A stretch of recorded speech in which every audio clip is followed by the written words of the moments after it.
Bien, bonjour, je suis Antide Vian, administrateur des monuments nationaux, ayant notamment en charge le couvent des franciscains de Saorge, où nous nous trouvons.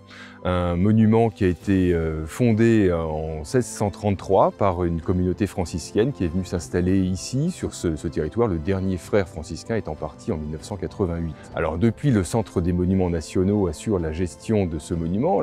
Dans ce cadre, un ambitieux programme de restauration a été engagé à la fin de l'année 2019.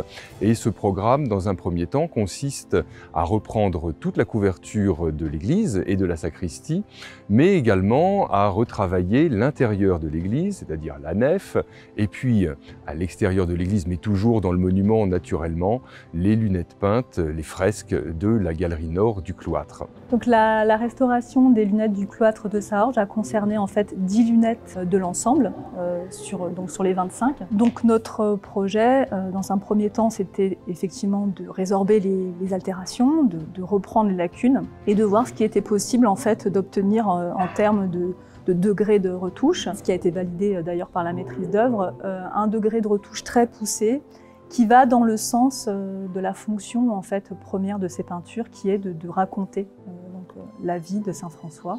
Eh bien, nous sommes ici dans le cloître du monastère de Saorge, où j'ai eu l'occasion et la chance de travailler pendant une trentaine d'années à restaurer l'ensemble de l'édifice, partie après partie.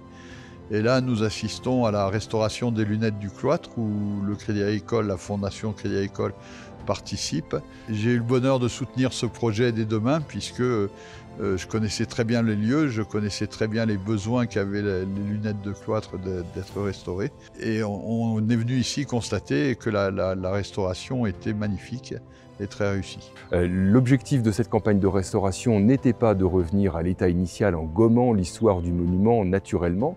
Le compromis qu'il a fallu trouver et que nous sommes parvenus à trouver ensemble a été de respecter chacun de ces états pour restituer la lisibilité de l'histoire du monument. Et c'est ce que le public redécouvrira le plus vite possible, je l'espère.